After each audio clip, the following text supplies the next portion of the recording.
You lost your grandma during the summer you were sure you could lose no more. You knew before you knew. It wasn't thunder's distant rumbling like a hungry stomach. It wasn't the sky so grey we worried the light would not shine again. It wasn't the strain in your mother's voice asking you not to leave home before she got there. You just knew.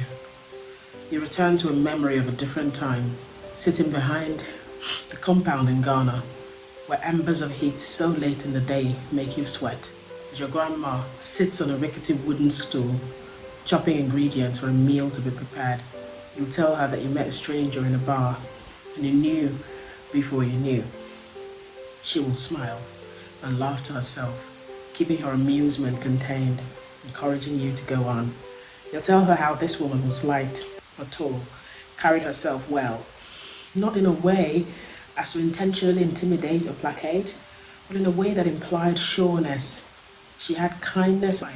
She'll ask. You don't know. Perhaps it was because you had both lost that year, and though you kept telling yourself you couldn't lose any more, it continued to happen. So, there's no place in the shade, your grandma will say. I know, I know. I think both of us kind of negate that whole encounter.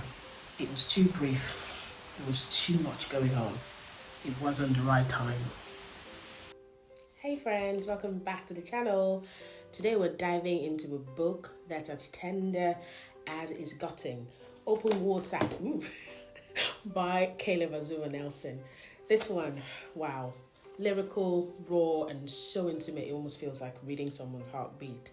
If you've been curious about this debut novel, or maybe you've seen it floating around Bookstagram, Book Talk, and you want to know more about what the hype is about, then this video is for you. If you haven't seen it at all, then just join me. So Open Water is a love story, but it's not just a love story, it's also a meditation on black masculinity, vulnerability, trauma, art, and what it means to try and be soft in a world that keeps asking you to harden. I love to see black characters loving up, and that's what happens in this book. The book follows two young black British artists living in southeast London. He's a photographer, she's a dancer.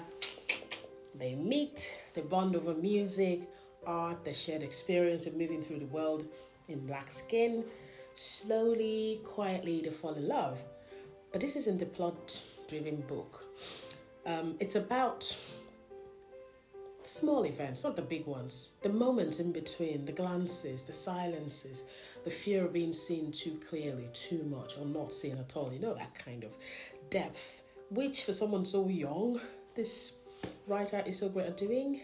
The narrator is unnamed, and as Nelson writes him in the second person, which is bold, risky, but it works. Because by saying you, it's like the narrator is talking to himself and also to the reader. It collapses the distance between the reader and the characters. You're not just watching him, you are him. You're in him, feeling this ache, this hesitation, this joy, whatever emotion is feeling. He's a young black man who's trying to love and be loved in a body that the world keeps reading as a threat. He's tender, he's deeply observant, quite like the writer, but he's also deeply afraid of loss, of intimacy, of what might happen if he opens up, all the way and isn't held, right?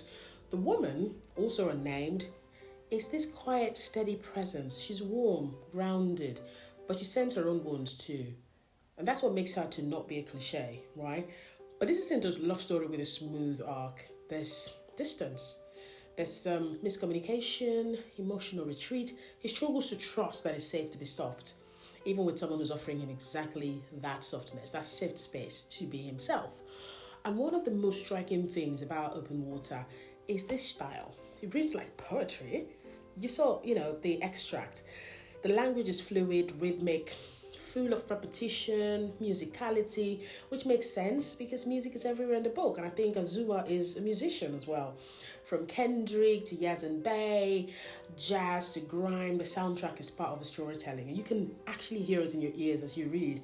And Nelson weaves all of this into a conversation about race, identity, visibility. And there's a scene where the narrator gets stopped by the police. Again, and it's not dramatized. It's quiet, casual. And that's what makes it hurt. because it's casual for him. It's something that he's used to. It happens all the time, and there's a deep tension between how he's seen and who he really is. The world looks at him one way, sees a stereotype, but he's only just trying to be an artist, a lover, a human being. And then there's the question of how do you heal, right, when the world keeps reopening the wound. The narrator uses art, photography, memory, words to try and make sense of his own feelings. And in doing so, he offers us this incredibly vulnerable, intimate portrait of what it means to be alive and black and trying to love in a fractured world. It's lovely. It's a book that matters, that needs to be read because it insists that softness is possible, even when the world tells you otherwise. It insists that black men can cry, can ache, can long. And as a mother of black boys, I feel this book. It gives us a protagonist who doesn't want to be tough. He wants to be whole.